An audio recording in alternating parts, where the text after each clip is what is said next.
Olá, pessoal! Meu nome é Giovana Carvalho, eu sou coordenadora discente da Liga Carirense de Anatomia Humana e hoje nós vamos fazer com vocês algumas questões de revisão sobre neuroanatomia. Junto comigo, para comentar as questões, eu vou ter a ligante Clara Rosa e esse projeto é coordenado pela professora doutora Cristiane Marinho. Eu espero que seja proveitoso, então vamos para as questões. Primeira questão. Então, é uma questão puramente neuroanatômica de denominação e vocês vão correlacionar os números às cores nos parênteses abaixo. Vocês dão um pause na questão e depois eu entro para comentar, ok? Bom, primeiramente, nós sabemos que essas estruturas do telencéfalo que concernem ao córtex, elas são dessa maneira, com circunvulações e sulcos, porque o encéfalo ele cresce de maneira muito rápida. E a substância cinzenta, ela cresce muito mais rápido, ela se expande no seu desenvolvimento embrionário mais rápido do que a substância branca. Isso faz com que no córtex ele se dobre sobre si mesmo, formando os sulcos. E os sulcos, eles delimitam regiões que nós vamos chamar de giros.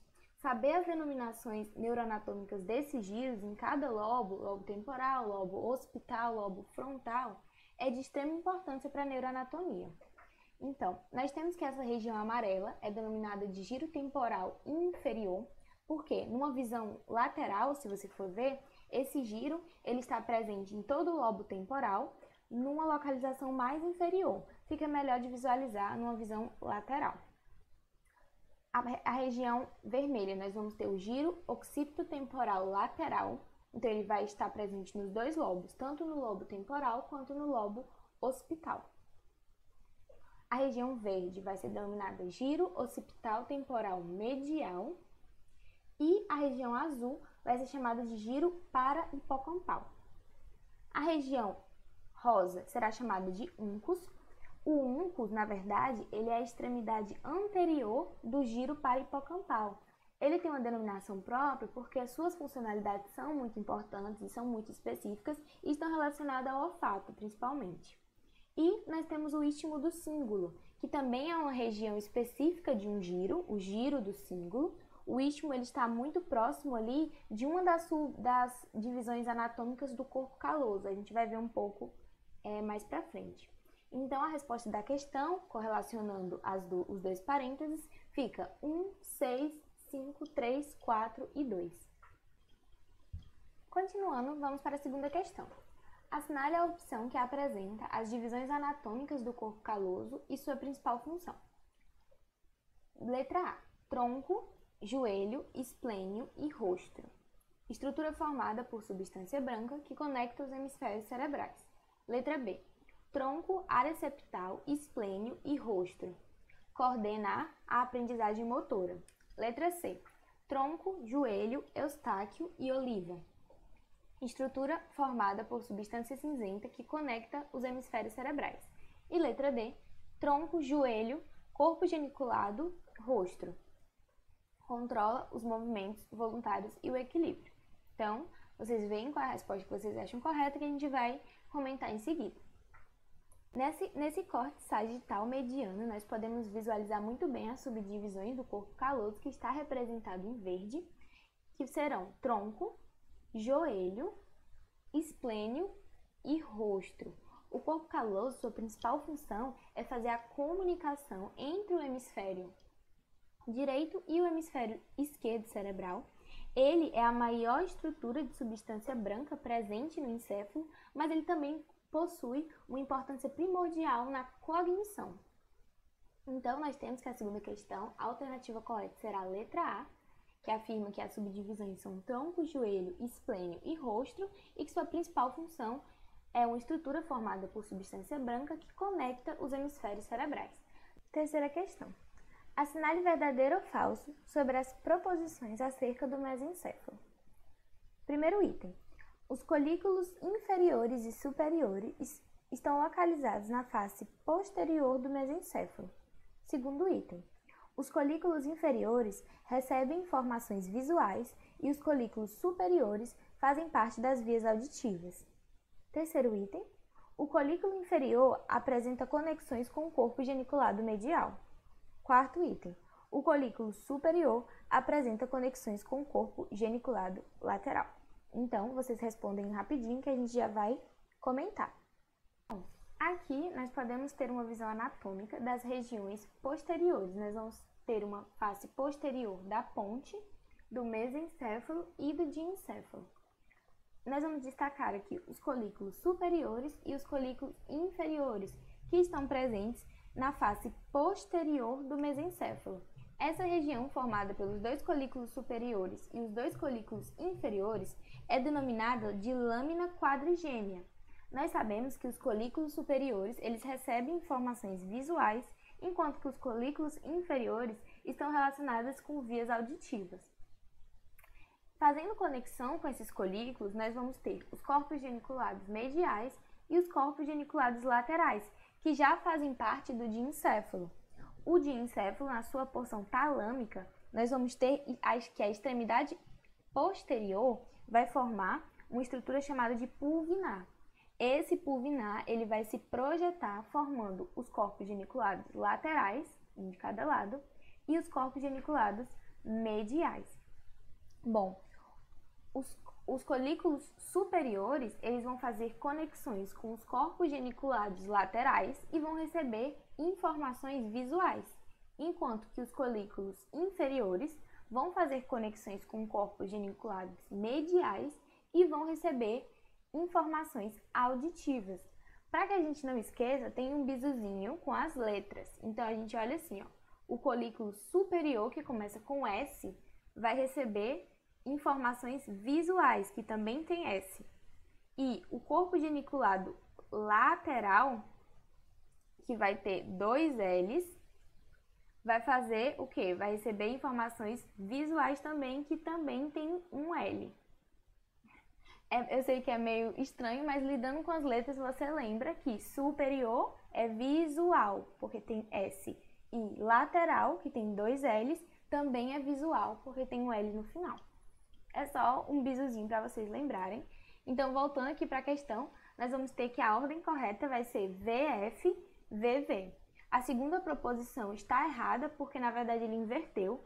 Os colículos inferiores, eles vão receber informações auditivas, enquanto que os colículos superiores vão receber informações visuais, tá certo? Então, vamos para a próxima. Quarta questão. Assinale abaixo a estrutura que está localizada mais posteriormente em relação ao encéfalo. Letra A, tubercinéreo. Letra B, infundíbulo da hipófise. Letra C, glândula pineal. E letra D, joelho do corpo caloso. Bom, nessa imagem nós podemos perceber o terceiro ventrículo, que é uma cavidade do diencéfalo, e o seu assoalho, que é essa região aqui, ela é formada por estruturas anatômicas presentes no hipotálamo. Falando delas, da porção das estruturas mais anteriores para as mais posteriores, nós vamos ter o quiasma óptico. Logo mais posterior, nós vamos ter uma região pequena antes do infundíbulo, denominada de tubercinéreo. Nós vamos ter o infundíbulo e atrelado ao infundíbulo, nós vamos ter a hipófise anterior e posterior aqui. E logo após, nós vamos ter os corpos mamilares. E essas estruturas vão formar o assoalho do terceiro ventrículo, muito presente, né? Estruturas presentes no hipotálamo.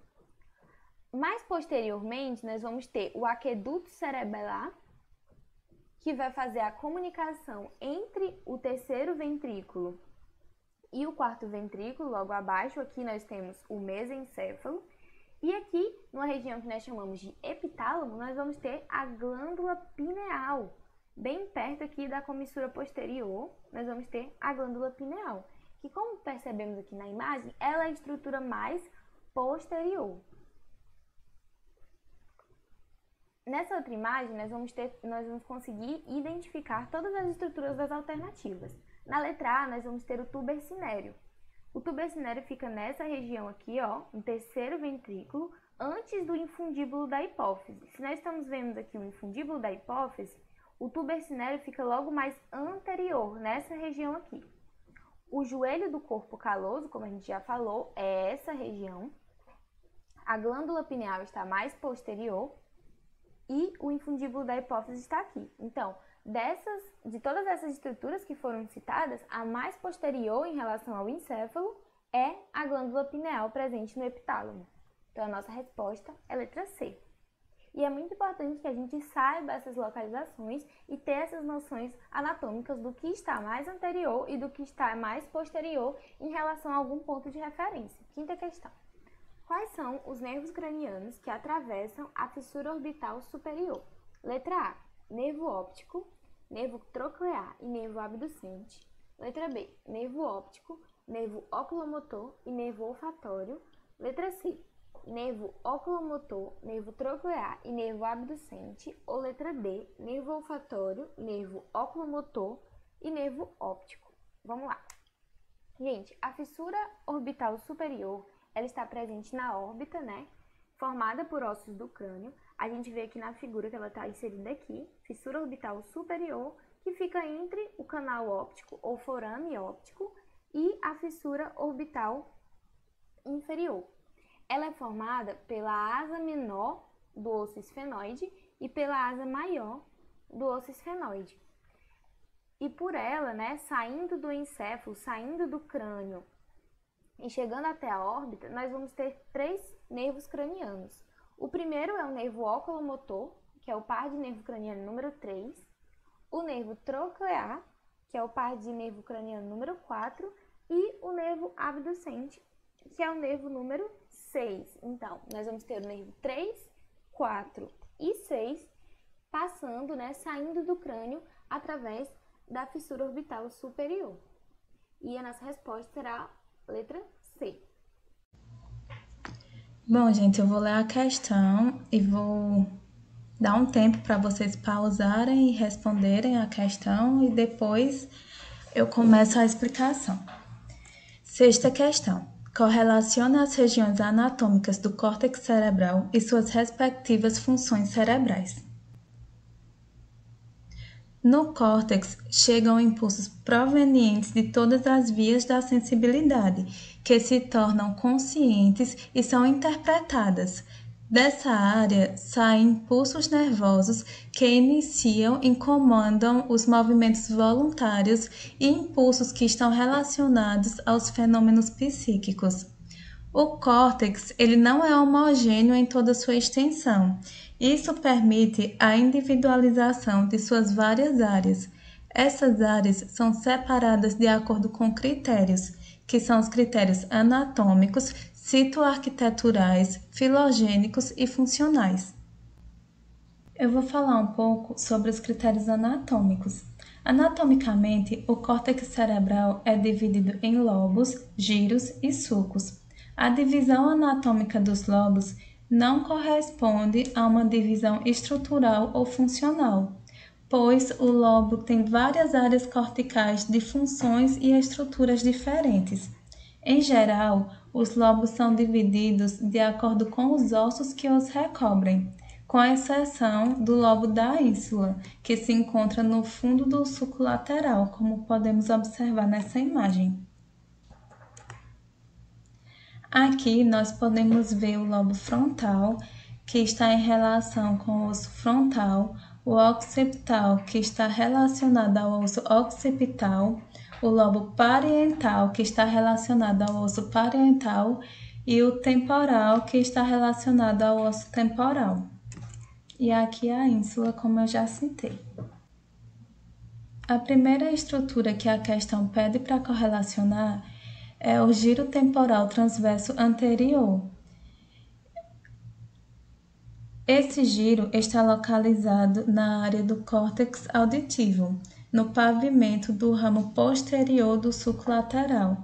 Esse sulco lateral separa os lobos frontal e temporal.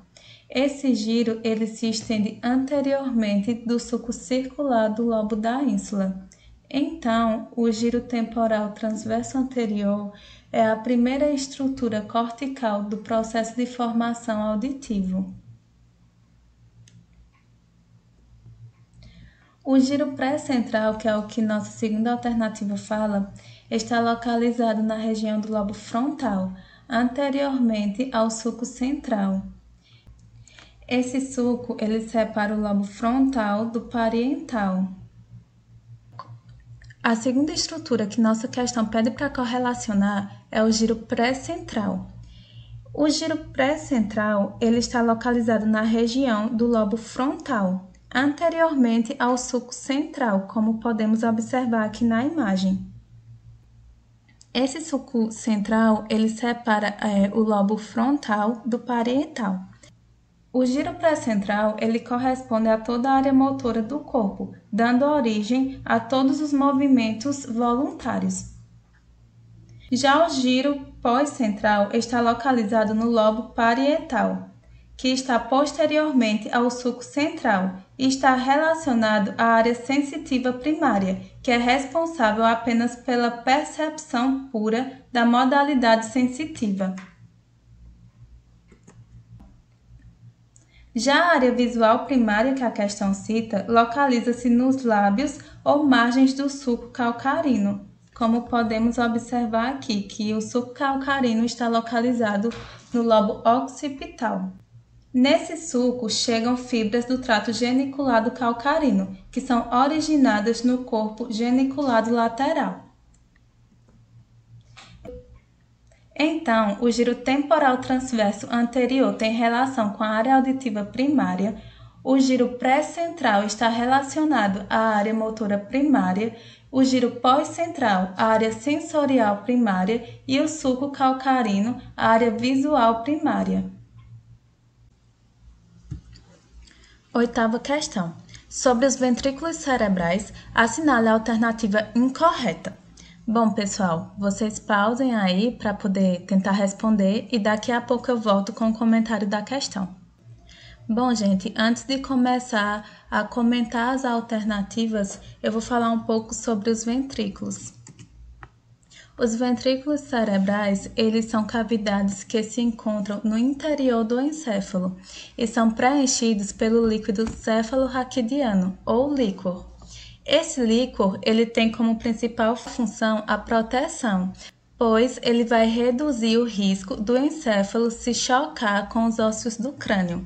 Existem 4 ventrículos, 2 laterais, que é o primeiro ventrículo lateral, que está localizado do lado esquerdo, e o segundo ventrículo lateral, que está localizado do lado direito. Tem-se também o terceiro ventrículo e o quarto ventrículo. Os ventrículos laterais, eles estão localizados nos hemisférios cerebrais, um em cada hemisfério.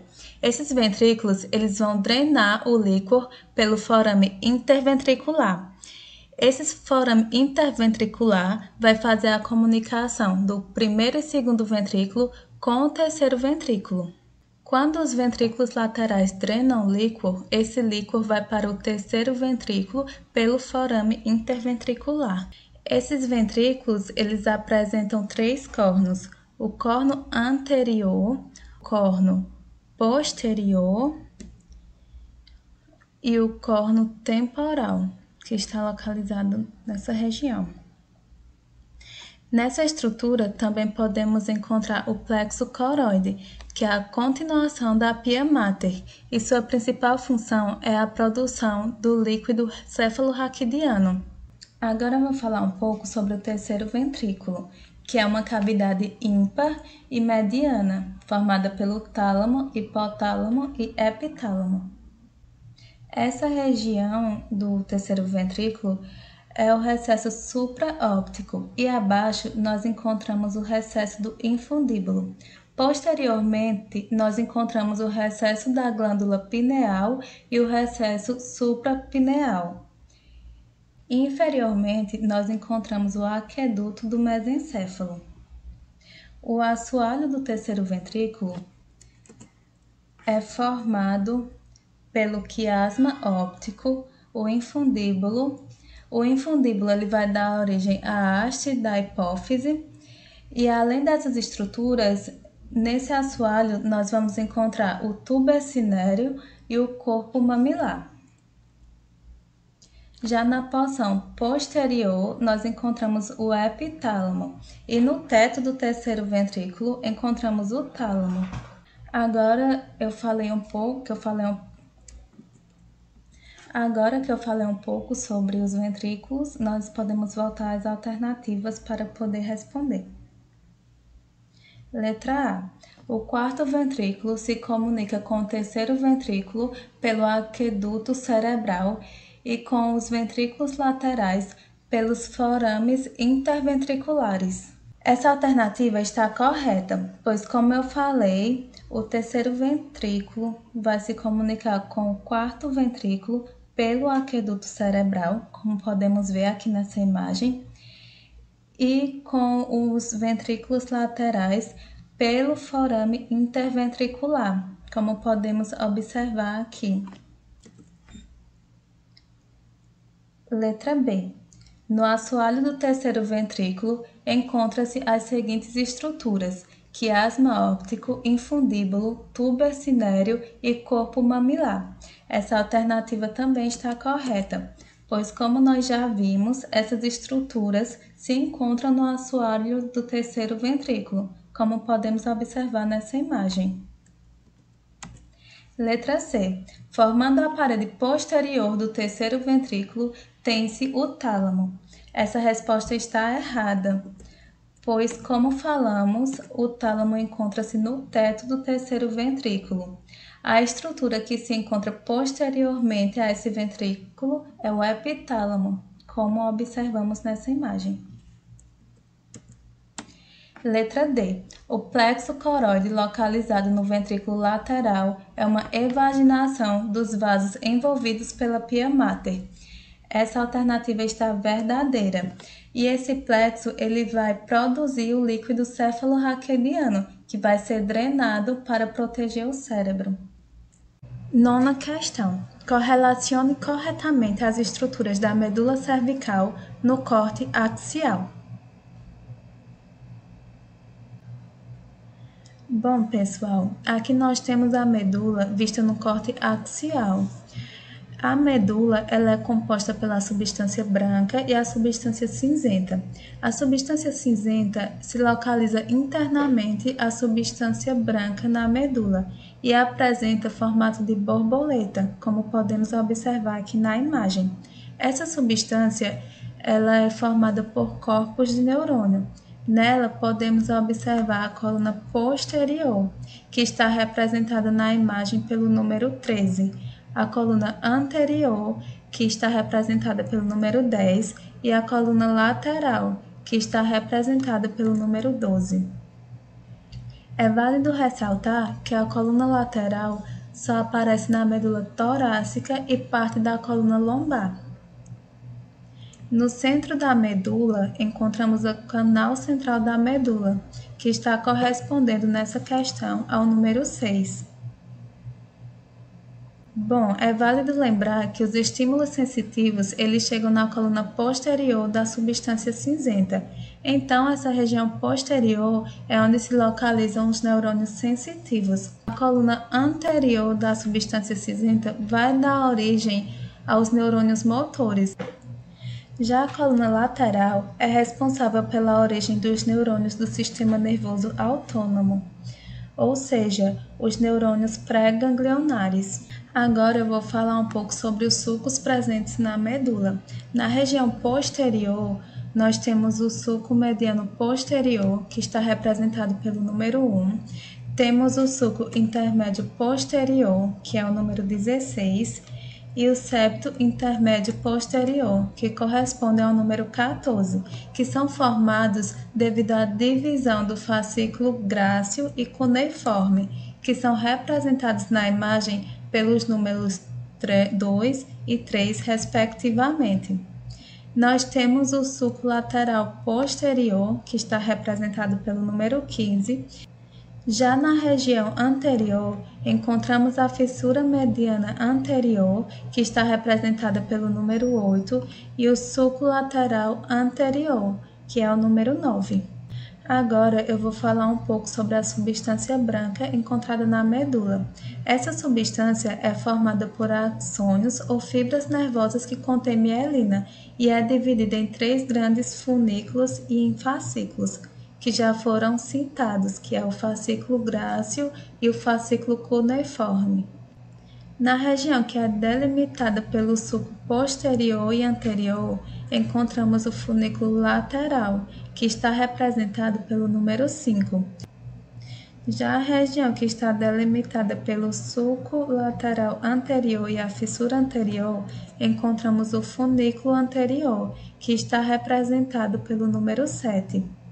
O funículo posterior corresponde ao número 4 e se encontra entre o sulco mediano posterior e o sulco lateral posterior. Esses funículos, eles contêm os tratos, os fascículos e os leminiscos. Na substância branca também encontramos a comissura branca, que corresponde ao número 11.